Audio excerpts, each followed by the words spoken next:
There's a superstition that if moths get into your house, they represent enemies who are doing you great injury, and it can also be an omen that you're about to argue with your lover. Is it entirely fair that moths have such a reputation for bringing death and disaster everywhere that they go? Let's find out in this week's episode of Fabulous Folklore. Hello there and welcome to Fabulous Folklore, the podcast for all things folklore, occult and just a bit weird. I'm your host, Icy Sedgwick, blogger, fantasy author and your guide into these rather mysterious realms. I've got some rare things to show you, so come on in, take a look around, but be careful not to touch anything. These things sometimes bite. Well, hello there and welcome back to Fabulous Folklore with me, your host, Icy Sedgwick. I hope that January is treating you well. I can't believe that it's nearly the end of the month already. And don't forget, next month is going to be Freaky February, so we're going to be looking at some really quite peculiar things, beginning with the superstitions and folklore around premature burial. So, if that's not fun and japes, I don't know what is.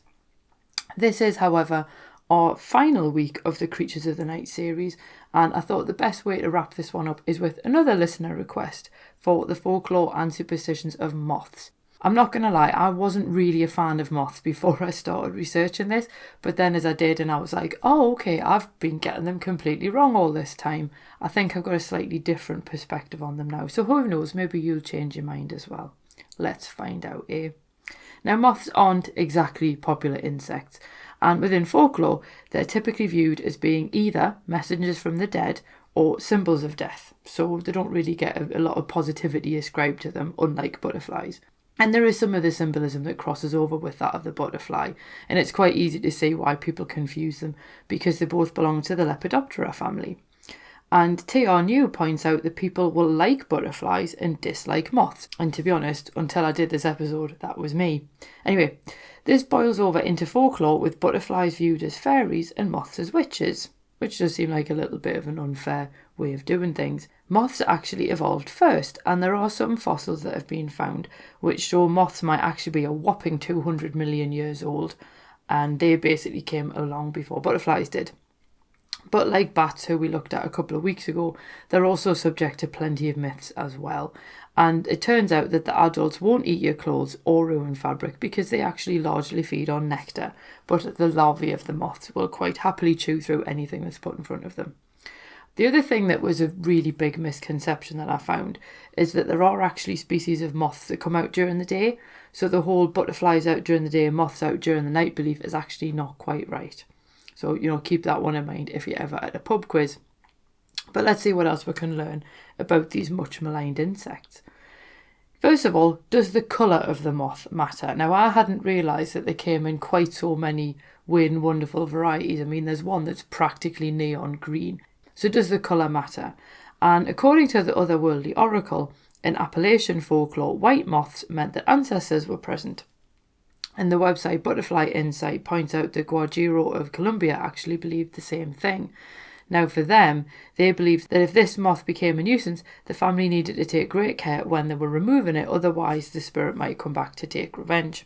Black moths are a little bit more difficult to classify because some people seem to think that they represent death, and we're going to look at two of those moths in a minute, whereas other people think that black moths kind of signify things like spirituality or universal mysteries, so they're seen in a slightly more spiritual light than the people who think that they're just death. And the Otherworldly Oracle actually says that brown moths represent the need to cleanse your life, and she compares their tendency to eat anything from your pantry or closet to a symbolic form of cleansing. Obviously, we're going to assume that's the larvae, not the actual moths themselves.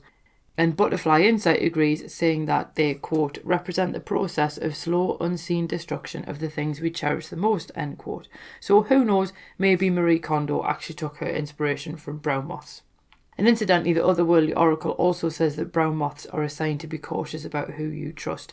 So basically, you can kind of see them as that idea of if they're going to go through your pantry and closet and just eat whatever's there, you should probably start cleaning out these areas of your life that kind of have been a bit neglected and so on.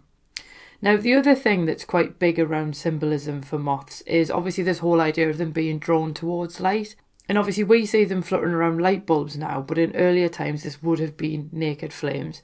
And Butterfly Insight notes that this attraction to light then becomes a desire for inspiration or enlightenment, which you would think is a good thing, but obviously it could also spell the end of the moth if it gets too close to the fire. And this does represent the danger of devoting yourself to learning to the exclusion of everything else in your life. So obviously that's not very nice for the moth if it flies into the flame and basically sets itself on fire. And there is a superstition that if a moth flies towards a candle and actually puts out the flame, it means that someone in the house will die. So you can see why people start going, oh my god, it's a moth, it's death. So it's kind of understandable. But we're going to have a look at two of the more notorious moths that seem to quite regularly pop up in folklore. And the first is, and this has got a spectacular name, the Black Witch Moth. And I just think that would be an amazing metal band name. And this is found in the southern United States and then actually all the way down to Brazil. So mostly Central America, but it does kind of cover, as I say, the southern US and Brazil as well. And in Central American folklore, it usually represents death or misfortune, especially if it enters the house of a sick person. There is a photo of one on my blog, and that's just www.icsedgwick.com/moths-folklore, and they are gorgeous, they really are. And some people actually think that they get them confused with bats because of the way that they fly, and they're massive as well. But the associations with these ones, weirdly enough, aren't all bad. And Mike Quinn points out that they do represent death in Hawaii, but they also symbolise the soul. So if you actually saw one shortly after a loved one's death, it was actually their soul returning, sort of to say like a final goodbye, which is a little bit more positive than the death is coming sort of things that you get elsewhere. And on Cat Island in the Bahamas, they're actually known as money moths. And if one lands on you, it means that money is on the way. And incidentally, there is a belief in South Texas that if one of them lands above your door and just kind of hangs around for a little while, it means you're going to win the lottery. I would imagine this must have happened at least once for someone to come up with that particular meaning, but that was an awfully specific one. Now, the other one that we're going to have a look at is the Death'S-Head Hawkmoth. And if you've ever seen The Silence of the Lambs, you will have seen one of these moths. And it's actually on the poster as well, so it's the moth that's over Jodie Foster's face. And it's so named because the markings on the back of its thorax resemble a skull. And their scientific name is the Acherontia atropos. And atropos is the third of the Greek fates. So basically the Greek fates, you've got Clotho, who spins the thread of life. So she kind of, deals with the beginnings of your life. You've got Lachesis, who then measures it. And then Atropos at the end snips it off with her great scissors. So quite a lot of people obviously then see her as being like the goddess of death when she's really just doing her job. And the Acheron part of the scientific name actually refers to the river of pain in the Greek underworld. So if you're an insect and you're named after the river of pain and the fate that basically ends life, you can see why you've got quite a lot of deathly associations around it. And there are actually two other types of moth in the same family. So you've got the Acherontia Styx, which is named after the river Styx in the Greek underworld, which is obviously the river that the dead cross to enter the underworld. And then you've also got the Acherontia Lachesis, which, as I say, is the fate who measures the thread of life. So really, what chance did this moth have of being seen in any kind of positive fashion? And just finally, to add to its deathly reputation, the larvae also feed on deadly nightshades. So really, I think we've probably got the hat trick there. And they always appear in art and literature as bad omens. Dracula sends them to Renfield in the novel Dracula. And according to Butterfly Conservation, one is actually used as a prophecy of doom in Thomas Hardy's novel The Return of the Native. And pre-Raphaelite artist William Holman Hunt, whose work I absolutely adore, uses one as a love token in his painting The Hireling Shepherd, and it's basically shorthand for saying this relationship is a terrible idea. And one rumour claims that King George III suffered one of his bouts of madness, in inverted quotes, after someone found two of the moths in his bedroom. Nobody knows if the king actually ever saw them, but here obviously their face and reputation precedes them. And I just think it's a bit of a shame because to me they look really cool, but obviously to most people they're apparently quite terrifying. Surprisingly, there wasn't as many superstitions around moths as I was expecting, and when you go looking for them, 9 times out of 10 it's that butterflies and moths represent this, but obviously there is a difference between them. And according to Cora Lynn Daniels and C.M. Stevens, having a moth flying around you at night meant that you'd get a letter. And I did actually find this one quite regularly, that just seeing a moth implied an important letter was on the way, which is weird because on one hand you've got, oh my God, that means death. And then, oh my God, I'm going to get some mail. So it's a bit of a weird, I suppose, unless you got a letter saying a loved one had died, then I guess I can understand where the association comes from. Yes, that's why I named the podcast episode What I Did. That's why they're bringers of death and letters. So there was method in my madness. And Daniels and Stevens also included a slightly unusual belief that I didn't find anywhere else, that moths are actually angels, which makes a bit of a change from them being doubled with the soul. And if you follow on from this, it meant that if a moth was fluttering around a light, it was actually a sign to anyone watching that the immortals were wishing them well, which is actually, again, quite nice. And Daniels and Stevens also relate a further superstition that if moths get into your house, they represent enemies who are doing you great injury, and it can be an omen that you're about to argue with your lover. They also share a belief from Virginia and Maryland that if a moth spins a cocoon in your house, someone's going to die, and if it does this among your clothes, you're going to wear a burial shroud within a year. So again, it's this idea of, oh, the moth, that means death. Obviously, it isn't very nice. But it was quite funny when I was looking for things, because a lot of the moth superstitions and whatnot do get quite repetitive, to say the least. And then, of course, I came across like the big thing from the 20th century involving a moth of sorts. And I thought, you know what, we can't do an episode on moths and not talk about the Mothman. And yeah, this was a weird thing to start looking into. I have seen the Mothman Prophecies film, but never really took that much interest, and obviously now I think I'll rewatch it. But anyway, let's head to Point Pleasant in West Virginia. And between November the 12th, 1966 and December the 15th, 1967, various reports claim to have seen a mysterious creature. Sometimes it was just flying overhead, sometimes it was in the road. And to some people it was sort of a humanoid figure. Other people kind of described it as being quite bird-like, and others described its glowing red eyes. But all of the reports notice the huge wings that this creature has. And couples reported seeing it following their car when they drove past a former munitions plant. And in an article in the Point Pleasant Register, 2 of the eyewitnesses actually said that the figure apparently wanted to avoid their car headlights, which weirdly doesn't sound very moth-like, does it? But anyway, one eyewitness blamed it for the disappearance of his German Shepherd dog, and a local sheriff and a biologist believed that it was either a heron or a sandhill crane. And the crane actually sounds like a particularly good match because it's huge and it has a 7-foot wingspan and also red markings around its eyes. And while they don't live in the area, the biologist thought that it might have kind of been blown off course a little bit. But the Mothman may never have made it beyond the local news if it wasn't for a tragic accident. So people just simply saying the figure was one thing.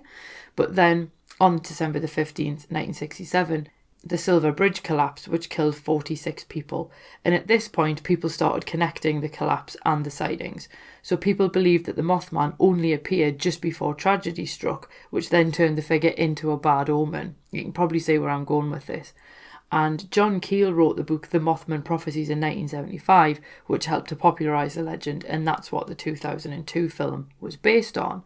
Now, folklorist Jan Harold Brunvand looked into it, and he didn't exactly dismiss the tales, but he did sort of hint that something genuine might have been like the original nugget that sparked the hysteria, but then it got tied in with existing folklore, and that's when the story took off. Other people actually pointed out there was a number of hoaxes that appeared after the original sightings, and obviously people were then trying to rationalise what had been seen. So you could actually replicate the glowing eyes by shining lights at animals with reflective eyes. And also, let's not forget Mothra. And this fictional Japanese creature first appeared in the film Mothra in 1961. And sometimes she's shown as a huge caterpillar, and at other times she's like a huge moth. So could people have been subconsciously influenced by this strange cinematic figure? Who knows? Now, what does the Mothman actually have to do with moths? In all honesty, probably nothing. And many of the reports actually seem more concerned with the figure's resemblance to a bird. But the fact is, it evolved into a Mothman, and I think that that is important to the development of the legend, that people went with the moth associations, not the bird ones. And people were saying that the sightings and the bridge collapse were kind of connected as a form of premonition. And the Mothman then became seen as this harbinger of doom. Would people have been able to make these connections if it wasn't for the associations between moths and death? Now, despite the range of sightings and the reports, the red eyes and the moth wings do remain constant, and so much so that they dominate the huge statue of the figure actually in Point Pleasant now. And it does seem strange that a figure so wholly based on moths would try to avoid car headlights. And despite the high number of believers, even now, and there is a ridiculous number of reports, like at least 100 people apparently have seen it, although it's difficult to actually pin down an actual number or find many of the original reports. And it's unlikely that the Mothman really exists, but he does act as a focal point for our fears about moths and their mythical ability to bring death. Some people have even tried to say, oh, the Mothman has been spotted before, and then they list off a whole load of things that have happened, like 9/11 and the Fukushima disaster in Chernobyl, and they've tried to say, actually, there have been sightings just before these other major incidents, but it all just seems a little bit coincidental, and nobody's ever been able to take a photograph really. Like, there are some kicking around, but you obviously, in the days of Photoshop, who knows how genuine any of them are. But anyway, the point I'm interested in is the moth part of the Mothman, not whether it exists or not. So it does make you wonder if he would have taken a different form if moths didn't have this association with death. But the one thing I do want you to remember is they don't just represent death. They do also represent an important letter being on its way, so you might actually get some good news rather than bad. But anyway, that is the end of our exploration of moths. As I say, I did develop a slightly new appreciation for them. They are pollinators as well, like butterflies, so we perhaps should cut them a little bit more slack, maybe. I don't know if anybody sort of has strong feelings on them either way. I don't know. There is a reason I've never done one of these on spiders yet, though, so just bear that in mind. That is also the end of our Creatures of the Night theme for January. As I say, we are doing Freaky February next month, and the first 2 episodes are going to be, as I say, premature burial. So obviously that's, feeling that you've actually been buried alive. And also we're going to have a look at some creepy folklore around Valentine's Day and the heart and things like that. So that'll be just in time for Valentine's Day in February. So until next time, I hope you have a marvellous week. And as I say, feel free to tweet me if you want to learn about anything specific, and that's just Icy Sedgwick. I've got all the links below, so you can always get hold of us somehow. And otherwise, if that's everything, I will see you soon. Cheerio.